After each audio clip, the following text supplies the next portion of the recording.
Bueno, buenas tardes, espero que hayáis disfrutado de la comida, que hayáis aprovechado para conocernos, que al final uno de los objetivos también de estas jornadas es que sepamos y seamos capaces de hacer red entre nosotras y así poder trabajar también pues, de forma multidisciplinar y en conjunto. Así que, habiendo cogido fuerza, vamos a afrontar la segunda parte de las jornadas por la tarde. Antes de comer estuvimos hablando con nuestros compañeros del tema de los facilitadores. Así que, por una parte, la verdad es que ojalá no habernos sentido tan identificadas, ¿no?, con el discurso de Marta en este caso, pero también ojalá decir que el día de mañana, si seguimos con estas dinámicas, nos suene muy lejano.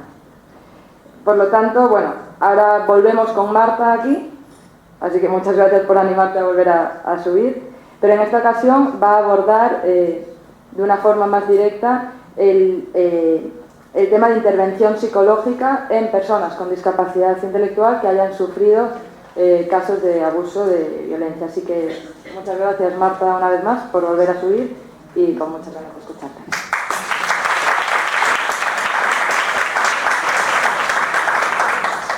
Bueno, aquí me tenéis de nuevo, os guste o no os guste, os ha tocado.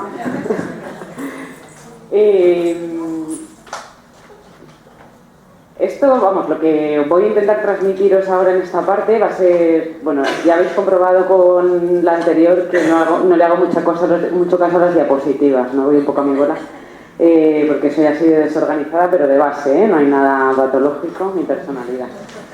Y entonces voy a empezar con una diapositiva que es una que os he puesto en la anterior, porque, bueno, yo tenía el privilegio de crecer profesionalmente al lado de personas con discapacidad intelectual y eso me ha permitido entenderlas hasta cierto punto. Hay veces que hay personas con las que no me entiendo, pero sin discapacidad también. Entonces, para mí es muy importante una parte que es la parte neuropsicológica de todas las personas en general, pero bueno, en personas con discapacidad intelectual quizá con más énfasis, ¿no? De cara a la intervención que hagamos terapéutica, imagino que vosotros en la cabeza tenéis la imagen terapéutica, ¿no?, del terapeuta sentado en un sillón, la persona en enfrente, ¿no?, y divagamos y hablamos sobre qué nos pasa, cómo nos sentimos, de dónde viene esto, ¿no? Esto en personas con discapacidad intelectual a mí me ha llevado a la frustración habitualmente, ¿sí? Pero no es un fallo de la persona con discapacidad intelectual, es un fallo mío porque yo no estoy adaptando la terapia a las capacidades que tiene la persona, ¿vale? Y con las capacidades que tiene la persona ya no me refiero a las capacidades emocionales, que son muchas, me refiero a las capacidades cognitivas, es decir, qué base neurológica tiene la persona sobre la que yo voy a poder trabajar, ¿no? Esto no lo podemos hacer con todas las personas con las que intervenimos porque estaríamos toda la vida evaluando, pero bueno, entiendo que si vamos a hacer un trabajo importante con la persona, vamos a intervenir, vamos a ayudarla, ¿no? Tendremos que saber un poco cómo funciona la neurocognitiva porque eso también me va a dar pistas de hasta dónde voy a poder intervenir y cómo voy a poder intervenir. Os voy a hablar de varios pacientes que yo he tenido a lo largo de este tiempo, ¿no? Gonzalo, por ejemplo, que es un paciente que actualmente lleva atendiéndole muchísimos años. Gonzalo es una persona que no puede retener dos instrucciones seguidas, ¿sí? Si le das dos seguidas, una se pierde, ¿vale? Tiene esa dificultad y yo tengo la mía si le doy dos, porque yo ya sé que solo va a retener una. ¿Para qué le estoy dando dos? Para que se frustre él y me frustre yo y luego tengo una razón para la que castigarle porque no ha hecho las dos cosas que le he pedido, ¿sí? Aquí hay una base neurológica, no existe esa capacidad, no se la voy a pedir, ¿vale? Por lo tanto, todo el análisis neuropsicológico, toda la evaluación neuropsicológica a mí me parece súper importante. Os he puesto esta diapositiva porque aquí a la izquierda, si os acordáis un poco lo que os he comentado antes, bueno, igual no os acordáis porque no os lo he comentado muy en profundidad, ahora que lo estoy pensando, toda esta parte de la izquierda, bueno, pueden ser, los he puesto de ejemplo, no lo son, pero bueno, se asimila a la parte, a cómo funcionamos cognitivamente, ¿no? Áreas cognitivas de nuestro cerebro, ¿sí? Que me van a influir, van a afectar a la forma que yo tenga de analizar lo que está ocurriendo, ¿sí? No solo a cómo lo veo, que también es a cómo lo interpreto, a cómo lo manejo en mi cabeza y a cómo lo expulso, ¿sí? Toda esa información que yo estoy viendo va a pasar por mi cerebro. Depende de cómo esté estructurado mi cerebro, lo voy a hacer de una manera o de otra, ¿vale? Simplemente la capacidad atencional. O sea, las tres funciones básicas cognitivas son la memoria, la atención y la percepción. A partir de ahí construimos absolutamente el resto de capacidades cognitivas que son mucho más elevadas. Si yo tengo afectada la atención, va a estar afectada la percepción, va a estar afectada la memoria y va a estar afectado el resto de mi vida. Porque si yo no soy capaz de atender a un estímulo, no voy a ser capaz de memorizarlo y no voy a ser capaz de acoplarlo a otros conocimientos que yo tenga porque no está memorizado. ¿Sí? ¿Entendéis un poco toda esta complejidad que tiene, el valor que tiene toda la parte neuropsicológica de la persona? Bueno, en discapacidad intelectual esto muchas veces está bastante afectado. Está afectado lo que son funciones ejecutivas, ¿no? Que son funciones muy complejas en las que yo resuelvo, sobre todo, una situación nueva. Resolver una situación nueva es algo... Yo tenía un profesor de neuropsicología que además lo ponía muy bien de ejemplo, ¿no? El ejemplo que ponía era muy gracioso. Voy a intentar hablar un poco alto y os pongo el ejemplo aquí, ¿no? Lo típico, tú llegas a esta puerta y tú sabes que haces así y se abre, ¿sí?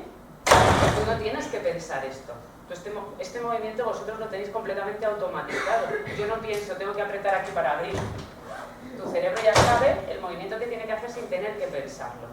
Si yo de repente llego a esta puerta y hago así y no se abre, de repente mi cerebro dice, hosti tú, párate, porque aquí está pasando algo que no es lo que tendría que haber pasado. Y entonces te pones a resolver. Entonces sí se pone a trabajar tu cerebro. Hasta el otro momento prácticamente no había trabajado, no se activa ninguna zona de tu cerebro, ¿sí? Esto es lo que se llama resolver situaciones nuevas y es lo más complejo que existe, ¿vale? Para las personas con discapacidad intelectual estas situaciones son dificilísimas de resolver y normalmente es para lo que necesitan un apoyo. Lo típico que tú llevas entrenando 3 meses con la persona, ¿no? De cómo coger el autobús, pagar, subir, en qué parada, cómo me tengo que fijar para bajarme, dónde me tengo que bajar, y resulta que el primer día que va solo se estropea el autobús. Colapso, ¿sí? Eso es resolver una situación nueva. Entonces tenemos que entrenar todas las situaciones nuevas, ¿vale? Para mí esta parte de cara a la intervención psicológica, da igual, sea una persona que haya sido víctima o no, es muy importante tenerla en cuenta. Porque en la medida en la que yo le exija determinadas cosas que no va a poder cumplir, voy a frustrar, ¿vale? Y ahora vamos con la parte de terapia como tal, ¿no? Partiendo de esta base. Esto también es un poco para que nos demos cuenta de que muchas veces no estamos adaptando ni el lenguaje, ni las peticiones, ni las actividades a las necesidades que tiene esa persona en concreto, ¿sí? Con Gonzalo, que aparte de que eso lo comentaba por otra cosa, Gonzalo no tiene ni lectura ni escritura, ¿vale? Y a Gonzalo a mí me encanta, nos llevamos fenomenal, porque además él me conoce al dedillo y de repente se me queda mirando así y dice, ¿estás enfadado? Digo, joder, no, ¿y por qué me lo nota? Porque me conoce de sobra igual que yo le conozco a él. Gonzalo no tiene ni lectura ni escritura y Gonzalo estuvo en un curso de formación 3 años en la que trabajaban sobre una pizarra y escribían sobre una pizarra. Imaginaros las alteraciones de conducta que tenía Gonzalo. Claro, me aburro como una ostra porque no entiendo absolutamente nada. Esto es no adaptar el contexto a la persona con discapacidad intelectual, ¿sí? Y no es que no tenga intención comunicativa, que tiene muchísimo más de la que tengo yo seguramente. Vale. Ahora vamos con la parte más, sobre todo la parte más dirigida de primeras al profesional que está atendiendo a la persona con discapacidad intelectual que ha sido víctima, ¿no? Y Herman decía, la reacción normal ante las atrocidades es exiliarlas de nuestra conciencia. Hay violaciones del contrato social que son demasiado horripilantes como para mencionarlas en alto. Este es precisamente el significado de la palabra inconfesable. Las atrocidades, sin embargo, no se dejan enterrar. Esto va un poco en la línea que hemos comentado antes, ¿no? Es muy difícil sostener el relato de trauma, el relato de violencia de una víctima para la persona que tiene delante, ¿sí? Y eso muchas veces la víctima lo nota. Nota que lo que tiene delante no es capaz de sostener lo que está contando, ¿sí? fijaros, bueno, yo es que soy un poco piedra, también os lo confieso, yo ahí me lo tendría que hacer mirar, pero hace no mucho tuvimos una sesión inicial. Yo llevo 5 años en la unidad y mi compañera Laura, que estaba conmigo en esa sesión, llevaba 2 años más que yo, o sea que lleva 7 años en la unidad.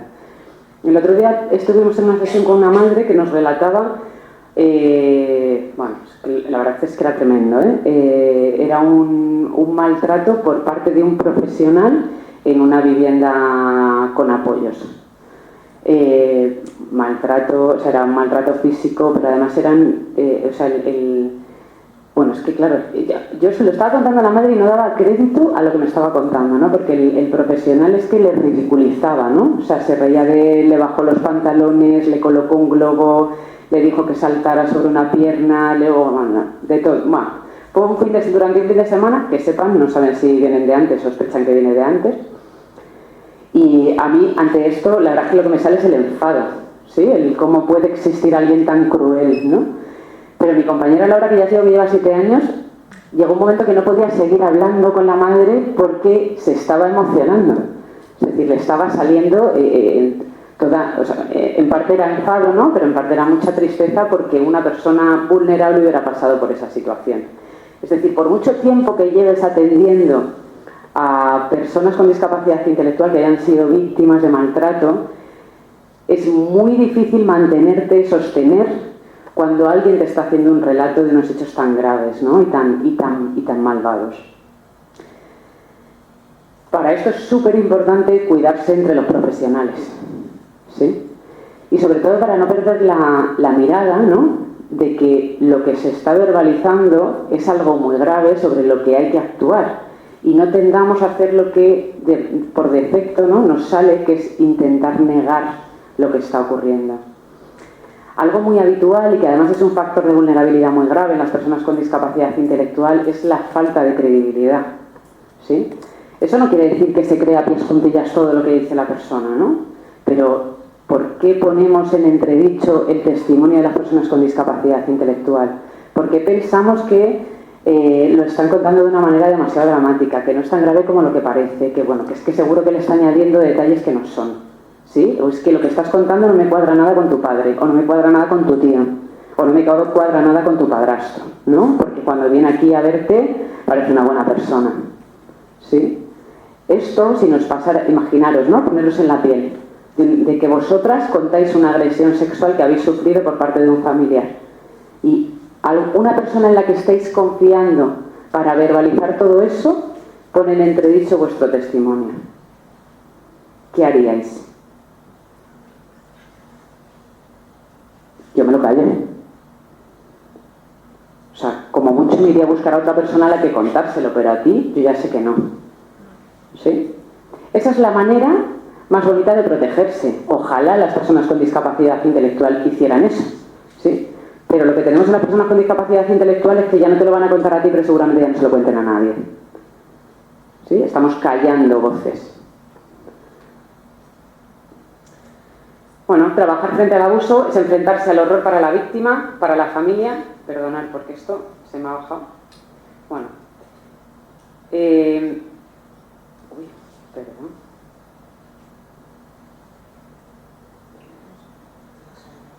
¿No se ve? Bueno, pues os lo leo. Trabajar frente al abuso es enfrentarse al horror para la víctima, para la familia y para el terapeuta, ¿sí? Porque les vamos a acompañar durante todo ese proceso. A la familia también. Y aquí vamos a empezar a hablar mucho de la familia porque la familia en personas con discapacidad intelectual es prácticamente parte de la persona. Ojalá no fuera tan fuerte, ¿no? Ese poder que tiene la familia en muchas determinadas ocasiones, pero el caso es que lo es, ¿sí? Y a veces lo es para bien y otras veces no lo es para tan bien. Vale. Un caso en el que, bueno, yo creo que ahí la familia hizo un ejercicio brutal. Caso, por ejemplo, de violencia de género, que atendemos mucho, los ciclos de la violencia de género, no sé si, me imagino que muchas y muchos de vosotros estáis formados, ¿no?, en cómo funciona una relación de violencia de género, ¿sí? Todo el sistema que se monta alrededor de la violencia de género. Esta chica, os voy a contar el caso práctico para que veáis cómo es la intervención terapéutica en este caso en concreto, ¿no? Esta chica nos llama la madre, es una mujer con discapacidad intelectual sin ningún tipo de curatela, ¿vale? Nos llama la madre diciendo que su hija lleva unos meses que ha empezado una relación con un chico y está empezando a haber agresiones verbales, principalmente, nos habla ella. Nosotras, claro, le preguntamos a la madre, bueno, qué tipo de agresiones verbales, la madre nos da algunos de los ejemplos y a la madre lo que le indicamos, que es lo único que podemos indicarle, bueno, nosotras a la madre la podemos ver en sesión perfectamente, pero con la hija no podemos hacer absolutamente nada si no nos llama a ella, ¿sí? Le indicamos que nos llame la hija accede a llamarnos, entonces lo que hacemos, no quiere venir presencialmente, lo que hacemos es por teléfono investigamos un poco, indagamos un poco sobre qué entiende ella por violencia de género, qué tipo de situaciones, si cree que se está dando algún tipo de situación dentro de la pareja en la que ella no se está sintiendo a gusto, que no se está sintiendo bien tratada, y ella niega absolutamente todo, ¿vale? Ella dice que ella no es víctima de violencia de género, que ella y su relación están fenomenal y que allí no hay nada que hacer. Bueno, pues hasta ahí, ¿no? Nos brindamos como que estamos ahí para lo que ella necesite y ahí se queda. Van pasando los meses y la madre nos sigue llamando, una vez al mes, 2 veces al mes, indicando que la relación está siendo cada vez más agresiva y que está empezando a verle moratones a su hija cuando se está duchando. Acompañado también de que, bueno, ha perdido muchísimo peso, está perdiendo cabello por la pérdida de peso, bueno, muy demacrada. Hasta que, claro, durante toda esta situación nosotras seguimos sin poder hacer absolutamente nada. La indicación a la familia es, bueno, no la culpéis de lo que está ocurriendo, ni os separéis de ella, pero tampoco hagáis fácil la relación, y esto se lo indicamos porque nos dicen que ellos muchas veces la llevan a casa de él, ¿sí? Bueno, ahí hay un límite en el que no se trata de que tampoco facilites que se encuentren todos los días, ¿no? Si quieres irte con el vete, pero bueno, esto ya son matices dentro de esa situación en concreto. Hasta que llega un día en el que la madre nos llama y nos dice que ha recibido una agresión física, que ha necesitado acudir a urgencias y que está necesitando curas por una herida que le hace en la cabeza. En ese momento le volvemos a decir que si quiere venir a la sesión, la madre nos dice que su hija ha accedido y viene. En el momento en el que viene a la sesión esta chica, viene con la cabeza completamente vendada, o sea, la agresión debió ser importante, nosotros no vimos la herida. Nos relata la agresión, ella a nosotras en sesión. Claro, nosotras ante eso lo único que le podemos indicar es, ¿quieres denunciar? No quieres denunciar. Nosotras podemos denunciar en ese momento, porque en el momento en el que ella ya nos lo cuenta a nosotras ya podemos hacer una denuncia del relato que nos ha hecho ella en primera persona. Los padres podrían haber denunciado antes también, pero bueno, se mantuvieron al lado de su hija porque decidieron que era la mejor opción en ese momento. Cuando ella nos relata toda esa agresión y dice que no quiere denunciar, nosotras a donde vamos es a la protección, que es lo que os he comentado antes, ¿no? Bueno, pues vamos a proteger por lo menos, ¿no? Si no vamos a denunciar, vamos a proteger. La ayudamos a ver de qué manera puede protegerse, bueno, no quedando con él, yendo acompañada a determinados sitios en los que se podría encontrar, el tema de las llamadas telefónicas de él, pues que pudiera bloquear el número, que, bueno, le indicamos, no le damos instrucciones, ¿sí? Que es bastante diferente. Automáticamente, según sale de sesión, los padres estaban fuera, se va con los padres y a los 5 minutos nos llama la madre y nos dice, según ha salido de la sesión, lo primero que ha hecho es llamarle y quedar con él, ¿vale? Ahí hablando con el abogado ya, claro, ya empieza a haber un riesgo vital para la persona, ¿no? Ya no es agresiones verbales que también se podrían denunciar, perfectamente, pero bueno, en ese momento piensas en cuál podría ser la mejor intervención para ella en concreto, ¿sí? Y bueno, viendo eso, lo que decidimos es ir a denunciar nosotras, habiendo previamente informado a la familia y habiéndole dicho a la familia si ellos querían denunciar, porque ellos no solo son testigos de esa agresión, sino de todas las que habían estado ocurriendo anteriormente, ¿no? Para nosotros lo ideal es que denunciaran los padres porque tienen muchísima más información que nosotras, ¿no? Los padres dicen que no van a denunciar, a pesar de que les decimos que vamos a ir con ellos a la comisaría y lo que fuera necesario, ¿no? Y entonces nosotras les informamos a los padres de que vamos a ser nosotras entonces las que vamos a ir a denunciar, ¿sí? Con el consiguiente enfado de los padres con nosotras, esperable también, Bueno, esto al final, pues eso, denunciamos, al día siguiente llaman a juicio rápido tanto a ella como a él, que acuden juntos. El juez interpone una orden de alejamiento, una orden de protección, que incumplen cada 2 por 3 en los siguientes meses. ¿Sí? Ella obviamente se separó completamente de nuestro recurso porque éramos las culpables de que acudiera la policía cada vez que estaban juntos. Y bueno, con el paso del tiempo, ella acabó pidiéndonos terapia a nosotras. Acabó volviendo otra vez al recurso y empezando terapia psicológica con Laura en este caso, con la otra compañera que estaba en la sesión. Durante todo este proceso, realmente el punto de inflexión, que este dato nos lo había contado, pero el punto de inflexión en Gloria en este caso, Gloria se quedó embarazada de este hombre, ¿sí?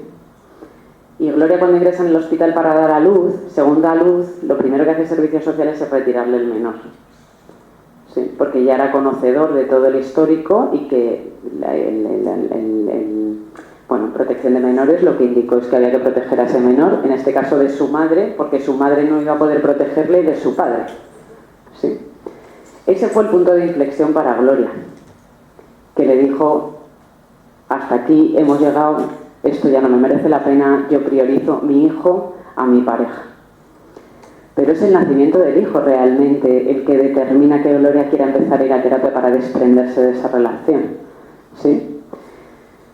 Pero es verdad que todo el trabajo que se ha hecho a partir de ahí a nivel terapéutico con esta mujer en concreto, y esto sí que es muy importante, cada caso es un mundo.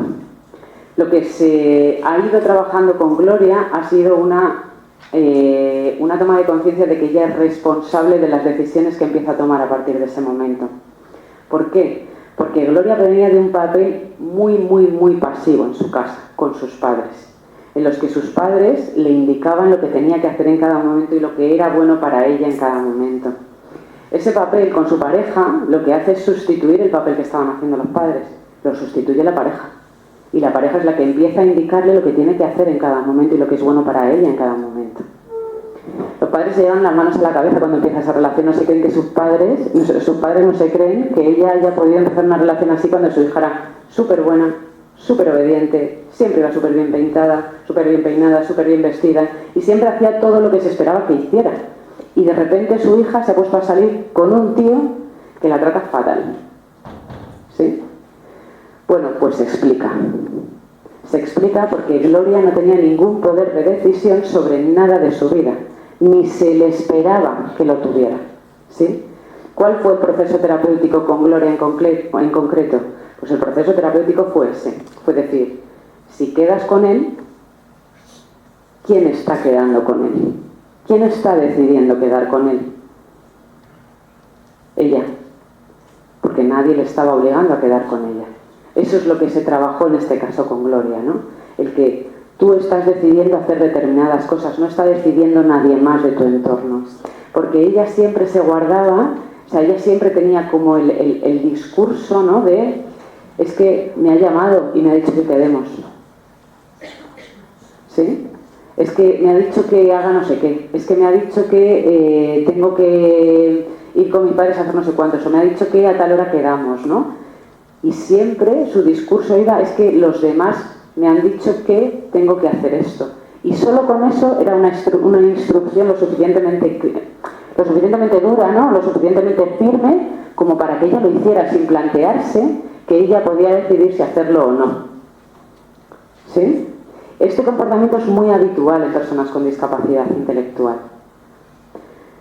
Gloria, actualmente, ella decidió en un momento dado cambiar de número de teléfono, no volver a darle el número de teléfono a su expareja y desde hace, no sé si han sido 6-7 meses, no le ha vuelto a ver, por decisión propia. ¿Sí? Que esto es en violencia de género es lo más difícil. ¿Sí? Porque estamos, por desgracia tenemos mucho contacto con jueces y jueces de violencia de género y lo que nos encontramos también es una frustración por su parte, ¿no? Se inician procedimientos judiciales en los que la mujer no está preparada para separarse de esa pareja, por muy agresiva que sea, ¿no? Entonces es desde fuera donde le están diciendo, no, es que yo te ordeno que tienes que separarte, que no puedes verle, ¿sí? Y si no está preparada, le va a ver, está claro, ¿vale? En discapacidad intelectual además le añadimos la complejidad de que muchas veces no entienden esa orden, ¿sí? Es como, pero ¿quién ha puesto esa? ¿Quién me está diciendo a mí que yo no le puedo ver? Y además esto nos ocurre mucho con investigados con discapacidad intelectual, en casos de violencia de género en que las dos personas tienen discapacidad intelectual, tanto él como ella, en investigados les es muy difícil entender las órdenes de protección. Y yo hace poco estuve con un chico que se llama Ricardo, que además es un proceso de violencia de género complejísimo, con unos quebrantamientos. Bueno, es un caso muy, muy complejo a nivel judicial. De hecho, la última jueza que llevó uno de los quebrantamientos me decía, es que este caso no hay por dónde cogerlo, o sea, es imposible ya enderezarlo. Y este chico no entendía por qué si Elena le llamaba a él, porque él no podía devolver la llamada a Elena, si era Elena la que le estaba llamando a él. Y no, yo no fui capaz de explicarle porque aunque Elena le llamara a él no le podía contestar a esa llamada, ni él podía devolverle la llamada. No entendía por qué si Elena le decía vamos a quedar en la estación de cercanías, él no podía ir, porque era ella la que le estaba proponiendo a él quedar. Entonces, él no estaba infringiendo lo que le había dicho el juez, que era que él no podía contactar con ella, pero en ningún caso le habían dicho qué hacer si era ella la que contactaba con él. Sí. Esto a veces lo hablo con abogados y me dice, bueno, pero eso le pasa a las personas sin discapacidad intelectual también. Y digo, bueno, pues igual, sí, no digo que no.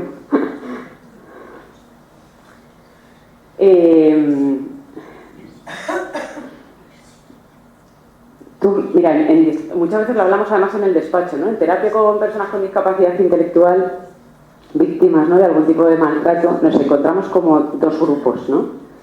Que dices, no sé cuál elegiría. Nos encontramos el grupo de las personas con discapacidad intelectual que decimos, hostia, tío, esto es una agresión sexual de las del Ebro, dice, y no hay afectación, no ves daño, ves el relato de los hechos, la persona sigue funcionando exactamente igual. ¿Qué está pasando aquí? ¿Cómo puede ser que una agresión tan bestia no genere ningún tipo de impacto, ¿no?, en la persona? Y luego tenemos el grupo de las personas que pues el impacto es muy grande, ¿no?, muy doloroso, hay mucho daño, hay mucha afectación por la agresión.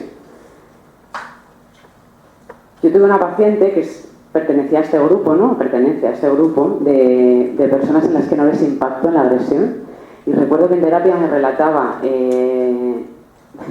que Esther, además es que me la como con patatas, me decía, no, yo quedaba con esta amiga y entonces esta amiga me llevaba a su casa y traía a un amigo y entonces este amigo pues me relataba la agresión sexual porque luego le daba dinero a ella.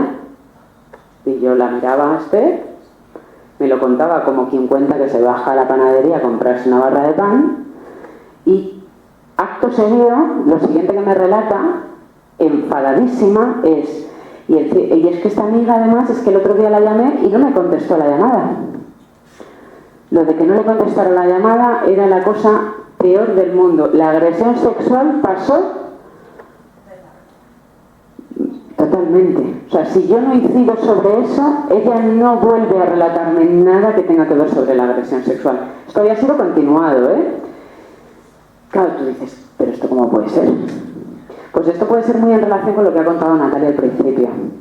Es decir, lo que para mí es una agresión sexual del libro, para ella es algo, bueno, como mi cuerpo es de todos. A mí, a esta chica además es que le ha pasado muchas veces esto y nunca se ha trabajado absolutamente nada de que esto no te puede ocurrir, esto no te lo pueden hacer. Ha llegado a los 35 años pensando que te hagan esto tampoco es tan grave, ¿sí? Sí es grave que no me contesten a la llamada de teléfono, ¿vale? Eso es como tienen distorsionado algunas personas con discapacidad intelectual hasta dónde puedo permitir y hasta dónde no. Por un lado yo digo, ostras, pues mira que no esté dañada por esta agresión sexual, ni tan mal, pero por el otro lado digo, ¿cuántas agresiones sexuales le van a quedar por delante si no es capaz de detectar que esto no se lo pueden hacer? es una persona completamente vulnerable. Una persona que no tenga daño por una agresión sexual es una vulnerabilidad del 100%. Si no está el contexto para proteger, ella no va a saber protegerse de ninguna de las maneras. ¿Sí? Entonces, no respiremos con alivio cuando veamos que una persona con discapacidad intelectual no tiene ningún tipo de daño por una agresión sexual, porque es un mal indicador. ¿Sí? Bueno, aquí nos planteamos muchos de los dilemas que ocurren dentro de las entidades, ¿no? Hay muchas entidades que nos llaman y además cuando nos llaman para comentarnos alguna situación que se está produciendo dentro de la entidad, que no saben gestionar, que, bueno, que es difícil, ¿no?, dilucidar qué es lo mejor que pueden hacer por la situación, nos llama ya todo el equipo, ¿no?, de intervención sobre cuando se activa el protocolo, hay una sospecha de un caso de abuso y está todo el mundo, bueno, todo el mundo que tiene que estar informado, ¿sí? Eso no es todo el mundo, lo sabemos, ¿no? Y eso a mí me da mucha paz, ¿no? Cuando se tiene que activar lo que se tiene que activar y se tiene que informar a quien se tiene que informar. El problema son las llamadas que tenemos muchas veces anónimas, ¿sí?, de profesionales de entidades. ¿Por qué? Porque es que no he contado esto a nadie, porque es que a veces esto lo ha contado algún compañero o alguna compañera y lo que se ha hecho es taparlo. Y yo esto no quiero que se tape. ¿Sí? Esto es más habitual de lo que os pensáis. A Dios gracias que existe ese profesional, ¿no?, que de manera anónima llama. ¿Sí? Y podemos pensar en cómo hacer para proteger. Pero esto es un poco todo el tema de la protección al profesional en concreto. ¿Sí? Cómo la entidad está protegiendo a esos profesionales que son capaces de decir, oye, espontáneamente esta persona me ha contado esto. Y cómo la entidad apoya a ese profesional. ¿Sí? Y esto, sorpresa, los profesionales también maltratamos, ¿no? En todos los ámbitos, en la medida en la que proyectamos lo nuestro en el de enfrente, ¿no? Esto en terapia nos lo tenemos que trabajar mucho porque es muy fácil caer en esto, ¿no? En lo que yo espero que la otra persona haga, en lo que yo creo adecuado que la otra persona haga, ¿no?, o se comporte, en los tiempos que yo espero que cumpla la otra persona, y esto es súper importante, ¿sí? Porque luego un poco más adelante lo explicaré también, ¿no? Pero la evolución de una persona no es lineal, ni de las personas con discapacidad intelectual ni de las personas sin discapacidad intelectual. Yo cuando estoy interviniendo terapéuticamente no puedo esperar que la persona en una terapia trabajemos una determinada cosa y en la siguiente la tenga adquirida, ¿sí? Y menos en discapacidad intelectual, que todo tarda muchísimo más en interiorizarse, ¿sí?, y en procesarse. Entonces, cuidado con proyectar lo nuestro en la persona con discapacidad intelectual. Yo trabajaba antes, hace ya muchos años, pero trabajaba en una entidad que había prioritariamente eran personas con síndrome de Down. Y ahí teníamos la dirección de la entidad, bueno, era una dirección muy en la línea del estereotipo de síndrome de Down, ¿no? Que tienen que ir siempre muy bien vestidos, muy bien peinados, muy bien lavados, todo muy bien conjuntado, ¿no? Y las paredes del centro eran muy blanquitas y muy limpias, ¿sí? Además antes lo hablaba con Sofía, ¿no?, el tema, por ejemplo, de la vestimenta, ¿sí? Eso es una proyección de los profesionales. Es decir, ¿a vosotros alguien os dice cómo tenéis que vestir? No ha nacido nadie en la tierra que me diga a mí cómo tengo que salir por la puerta de mi casa, ¿sí? Entonces, antes lo hablaba, ¿no? Es la necesidad que tenemos de que las personas con discapacidad intelectual actúen como nosotras creemos que deben actuar, ¿no? Cuando el otro día estaba dando una formación de enfermedad mental y hablábamos del trastorno obsesivo compulsivo, ¿no?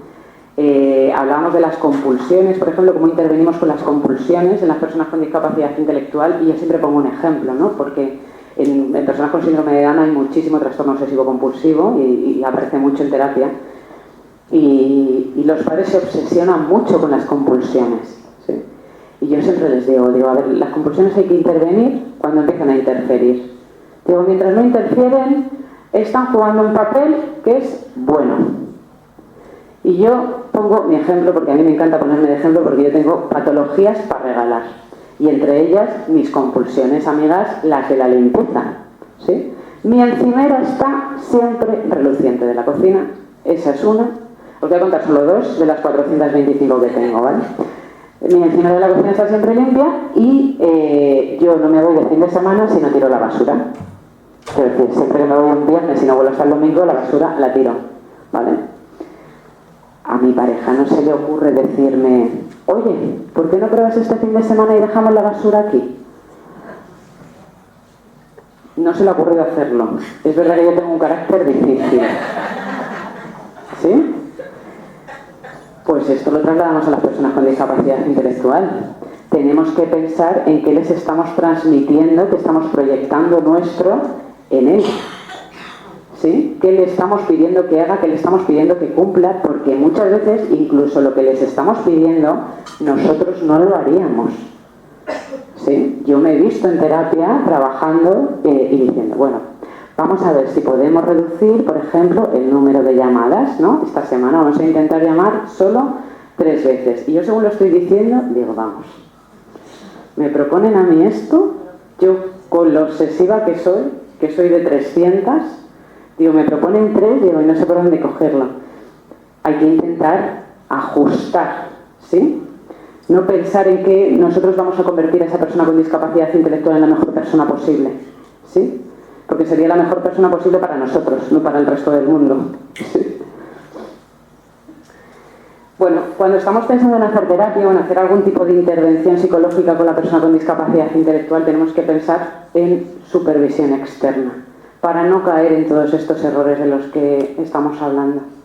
¿Sí? Tener siempre a alguien al lado. Yo cometo un error muchas veces y es que me creo Dios a veces, con perdón, nada más lejos de la realidad, ¿no? Pero a ver, digo, yo puedo con todo, yo lo hago, no te preocupes, yo esto lo hago, el informe lo tengo, yo voy a meter 4 terapias, me caben 4 terapias en 4 horas perfectamente, no pasa nada, y petas, claro.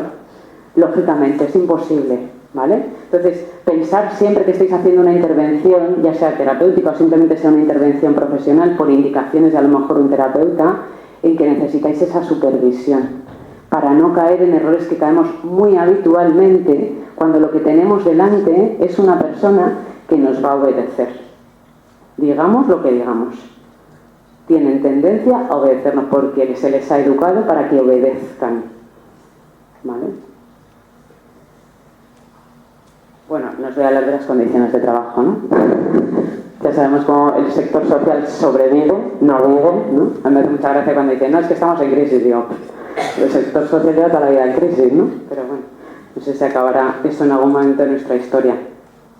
Bueno, los terapeutas que trabajan con personas traumatizadas necesitan un sistema continuado de apoyos, ¿vale? Que va en la misma línea que os estaba contando antes, de que se necesita siempre actuar con alguien, al lado de alguien, con apoyo de alguien, ¿sí? De otro profesional que nos dé otra mirada. Yo trabajaba antes con una psiquiatra que me supervisaba y recuerdo siempre la primera frase que me dijo en la primera supervisión que tuve con ella, ¿no? de una terapia. Tenía un chico en terapia que estaba todo el día sonriendo, forzado, forzado, pero da igual lo que te estuviera contando, te podía estar contando el mayor de los dramas que lo hacía sonriendo. Yo recuerdo que me senté en la supervisión y le dije, es que se pasa toda la terapia sonriéndome. Y digo, y es que no entiendo nada. Y lo primero que me dijo, ¿qué problema tienes tú con que te sonría? Y yo, pues sí, yo tengo un problema con que me sonríe. Que para mí es súper incongruente que me esté contando un drama y me esté sonriendo, pero es mi problema, no el suyo. ¿Sí? ¿Entendéis el matiz? Bueno, entendéis el matiz, me ha quedado muy Belén Esteban, ¿eso me he explicado bien? Bueno, ¿pueden las personas con discapacidad intelectual hacer psicoterapia? Bajo mi punto de vista, sí, pero solo será una parte de la intervención. La otra parte de la intervención, y para mí la más gruesa, será en el contexto. Porque la persona con discapacidad intelectual depende en gran medida del contexto y le afecta en gran medida cómo actúa el contexto con él. A mí yo tengo, aparte del trabajo en la unidad, yo tengo terapia privada. Y a mí cuando me piden terapia privada, yo siempre le digo, pero mi terapia privada no es en consulta con su hijo, porque claro, normalmente la petición es de los padres. Y dice, ah, no. Digo, pues no, porque es que a mí 1 hora a la semana con su hijo no me sirve absolutamente para nada. Digo, a mí lo que me importa es que lo que veamos entre todos, lo hagamos luego todos, ¿sí? Es ese contexto en el que se mueve continuamente la persona con discapacidad intelectual, que es familia, es trabajo, es socio, es todos los ambientes en los que se mueva, ¿no? Y que la persona pueda ver que si hay algún cambio en su forma de hacer las cosas, repercute en todos los ámbitos en los que participa, ¿no? Ejemplo, por ejemplo, con Gonzalo, ¿no? Con Gonzalo hay que intervenir en todos los contextos, tiene unas necesidades de apoyo altísimas, ¿no? Con Gonzalo, yo trabajo en terapia, por ejemplo, en la identificación de emociones, que pueda identificar, es una persona que, como todo el mundo, tiene envidias, ¿sí? Pasa que su forma de externalizar la envidia es pegando guantazos a los objetos, ¿eh? Jamás ha pegado a una persona, jamás. Lo que pasa es que mide 2 metros y grita mucho, asusta, pero nunca ha pegado a nadie, ¿vale? Pues su forma que tiene de exteriorizar cuando algo de la envidia es pegar guantazos a todo lo que pilla alrededor, ¿no? Ha conseguido decir, tengo envidia, identificar cuando tiene envidia y verbalizar, tengo envidia. Ahora el trabajo es de los demás, es decir, los demás tienen que saber que Gonzalo cuando dice tengo envidia es que tiene envidia de algo, ¿sí? Eso no significa que se le dé lo que quiere, eso significa que hay que ayudarle a manejar ese momento en el que no puede controlar su emoción, no puede manejar su emoción y el contexto le tiene que ayudar a hacerlo, ¿no? Pero fijaros que esto es una intervención del contexto, ¿sí?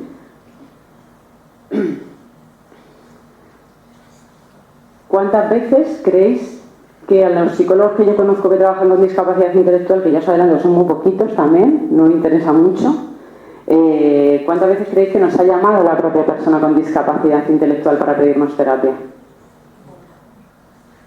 A mí 0 veces ha sido la persona con discapacidad intelectual. Siempre la demanda ha venido o de uno de los recursos en los que participa o de la familia. Nunca ha venido de la propia persona. Yo me niego a dar terapia a una persona con discapacidad intelectual que no quiere terapia. Igual que me niego a dar terapia a una persona sin discapacidad intelectual que no quiere terapia. En la misma medida, ¿sí? ¿Por qué? Porque los objetivos a mí, si la demanda es de la familia, por ejemplo, del trabajo, que sí que me han llegado bastantes derivaciones, ahí lo valoro un poquito más, pero cuando viene de la familia siempre lo pongo muy en entredicho, ¿no? Muy en entredicho no la familia, sino qué es lo que quiere la familia que hagamos, ¿sí? Como terapeuta que me está exigiendo, ¿vale? Si tú ves a tu hija muy mal, el otro día nos llegó una derivación de una madre, ¿no? No, es que yo quiero que atendáis a mi hija porque mi hija está fatal desde que la agredieron sexualmente, creo que venían de Ecuador, tuvo una agresión sexual en Ecuador, además debió ser bastante gordo, de hecho el procedimiento está todavía abierto allí, y la madre, no la tenéis que atender porque la agresión sexual fue gordísima. Y bueno, tenemos que hablar con tu hija, claro. Nos estás diciendo tú que la agresión sexual fue muy grave, pero claro, que a quien vamos a atender es a ella, ¿no?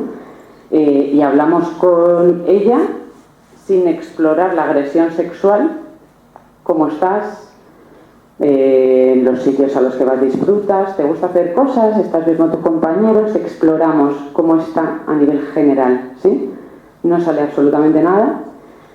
Hablamos con el recurso, la pedimos permiso para hablar con el recurso de empleo en el que está y nos dice, mira Marta, yo ahora mismo yo la veo bien, creo que la madre está muy removida por todo lo que ocurrió y la madre no está bien y entonces quiere que se trate a su hija porque ella no está bien, pero la que no está bien es ella, ¿sí? Que la hija es probable que a lo mejor dentro de un tiempo o haya algo que dispare y saque toda la parte de la agresión sexual, pues es posible. A día de hoy, yo no puedo decirle a una persona, háblame de una agresión sexual de la que no me ha dicho que quiera hablar. ¿Entendéis que ahí estaríamos maltratando?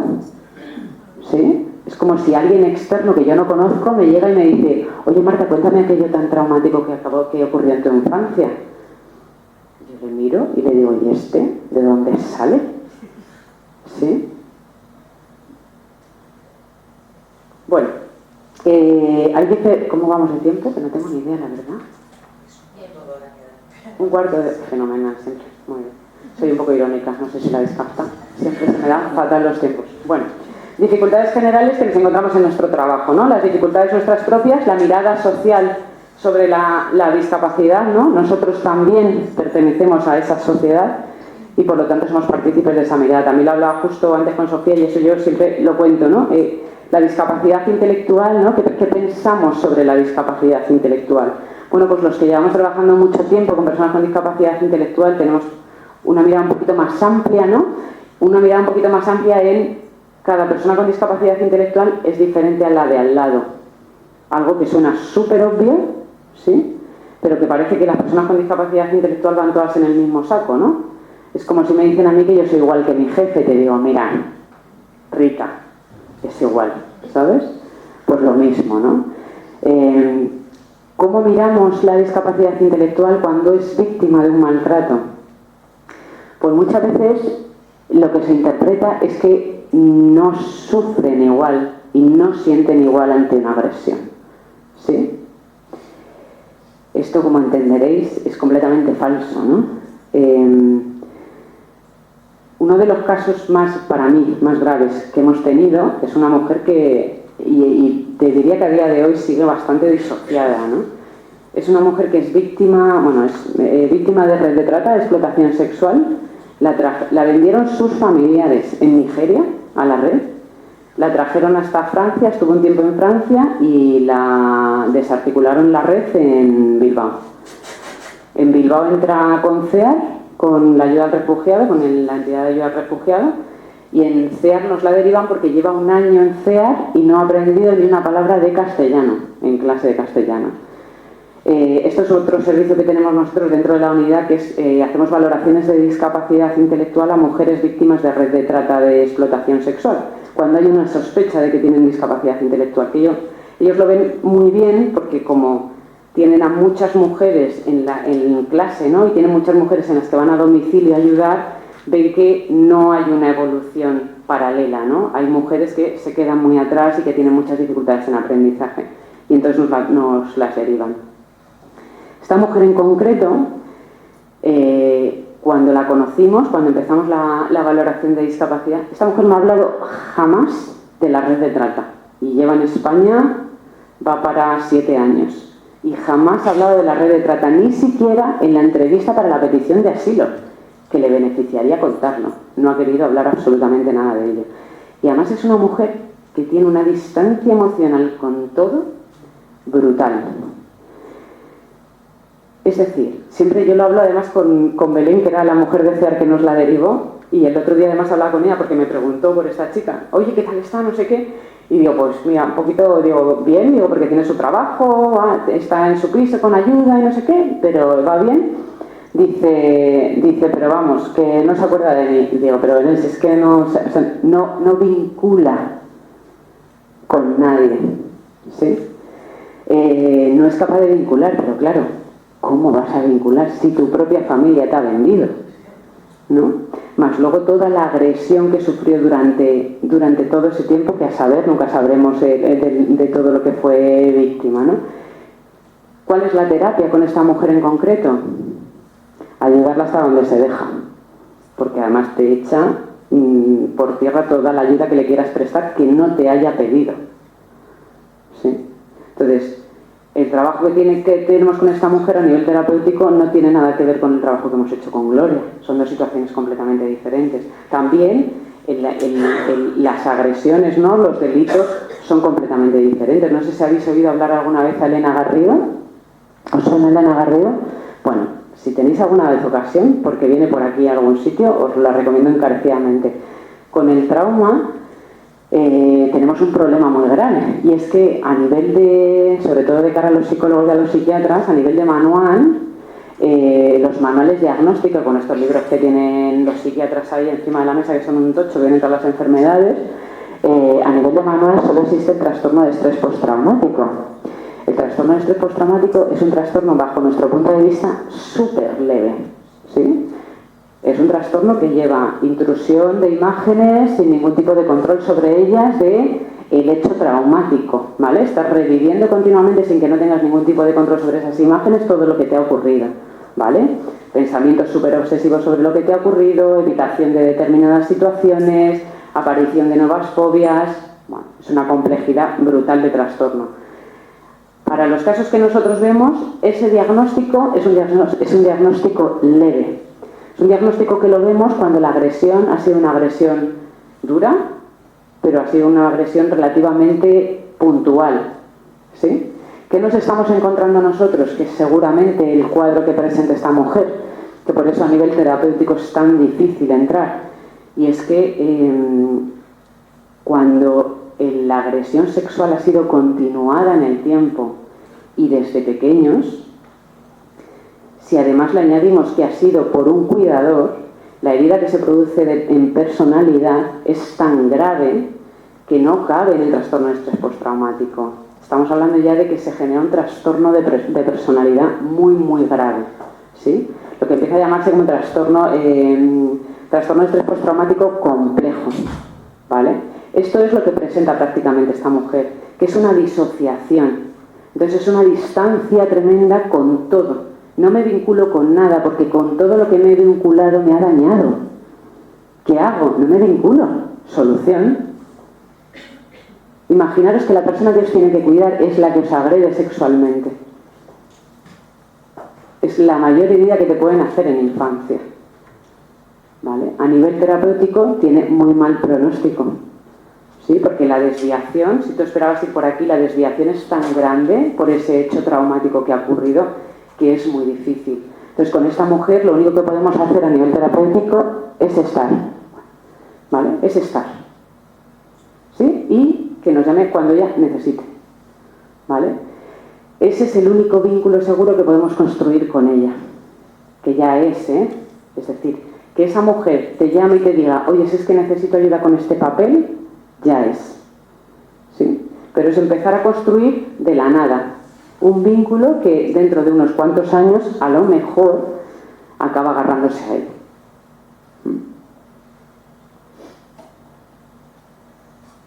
Bueno, la sobrecarga no la cuento, ¿no? ¿Sí? Yo hay días que digo, he sido apagafuegos, ¿no? Que es lo peor que se puede ser en intervención, ¿sí? Pero hemos intervenido, pues eso, vamos aquí, ha saltado esto, cuando he terminado aquí no es que me llaman de aquí, pues intervengo aquí, no es que me llaman de aquí, esto es la peor de las intervenciones posibles, ¿sí? Y te imagino a vosotros os pasa, a mí me pasa habitualmente, ¿no? Que el día que tenemos que es todo seguido, acabas haciendo cosas mal, 100%, ¿sí? Cuando no intervienes con calma. Bueno, por lo tanto, este es el modelo, es decir, siempre actuamos en red, siempre actuamos con todos los contextos en los que se desenvuelve la persona con discapacidad intelectual, por eso no se llama terapia, se llama contexto terapéutico, porque se interviene con todas las personas que están, y sobre todo a mí me interesa que no ocurra esto. Nunca, ¿no? Nunca, Mariluz. ¿No te suena de nada? Sí, me suena. ¿Te suena un poco? Sí, me suena. Los Ya. padres no pueden decidir lo que tienen los hijos. Deben decidir los hijos. Y hay muchas familias que, por desgracia, conozco algún ejemplo, no voy a decir, que las familias no los dejan decidir ni salir ni nada. Que los tienen como, digamos, sus cuidadores o su ama de llaves, por decir algo. Y a mí eso me patea muchísimo, me mejoró muchísimo. Sí. Yo considero que las familias deberían, los padres, es que yo creo que los padres más jóvenes no, pero los padres que llevan ya una cierta edad, que ya tienen una cierta edad, dicen que nuestros hijos no se pueden valer por sí mismos. Déjenle experimentar, déjenle que se caiga, déjenle que se levante, déjenle, ayúdele usted si él pide ayuda, pero déjenle dar un pasito hacia adelante, motívelo, ayúdelo, no lo deje, ay, te quedas ahí, no, ayúdelo. Es lo que debería hacer mucha familia. Y eso la familia no lo entiende. Hay familias que les cuesta, efectivamente. Cuando a las familias les cuesta, nosotros también intentamos esta parte. Es decir, la familia está actuando de esa manera, nosotros pensamos que no es lo mejor, que se puede hacer de otra forma, ¿no? Como dice Mariluz, ¿sí?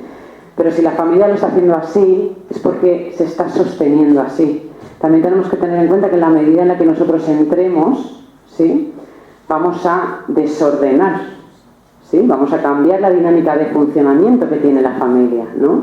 En cuanto podamos explicar a la familia que la persona tiene un trauma y que debemos actuar de esta manera, porque es la mejor manera de actuar frente a ese trauma del que ha sido víctima, la familia no va a saber dónde colocarse, porque le estamos quitando el papel que tiene aprendido, ¿sí? Es como ella sabe hacerlo, ¿sí? Si vamos a intervenir y a pautar qué es mejor, dado la situación que tiene ahora mismo la persona con discapacidad intelectual, también tenemos que ayudar y proteger a la familia, ¿sí? No se trata de culparla, sino de ayudarla a colocarse desde otro lado, ¿vale?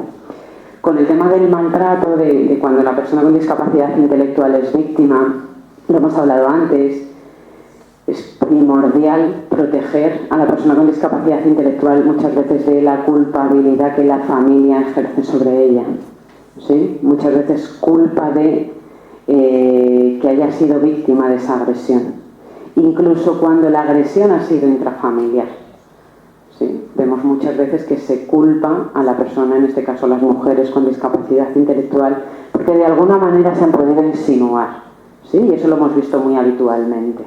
No, pero es que seguramente que ella hizo algo, ¿no? Ella sí. Mire usted. No, pero bueno, hay que explicar desde el que el mismo mecanismo que hemos hablado antes, ¿no? De que como profesionales intentamos negar que la persona con discapacidad intelectual ha podido ser víctima de una atrocidad, el mismo mecanismo que nosotros ponemos en funcionamiento también lo pone la familia, ¿sí? Es muy difícil entender, y esto ocurre, por desgracia, mucho más de lo que nos gustaría, que la pareja que tú has elegido es el agresor de tu hija. Que esto es mucho más habitual de lo que podéis pensar. Es decir, tu hija no solo ha sido, fijaros cómo estáis interviniendo a nivel terapéutico, ¿no? Tu hija no solo ha sido víctima de una agresión sexual, tu hija ha sido víctima de una agresión sexual que es tu pareja. Quiere decir que tú has elegido a una persona como pareja que ha agredido a tu hija. Imaginaros lo difícil que es luchar contra eso. De hecho, la dinámica que vemos habitualmente en este tipo de... Bueno, para mí la mejor dinámica que yo he visto fue la de una madre, además, y además se vio muy clara cuál fue su evolución. Su hija, además, que era una mujer con síndrome de Down que tenía muy poquito lenguaje, pero cuando os digo muy poquito, eran 15 palabras de vocabulario, no había construcción de frases, no había acciones, no había nada.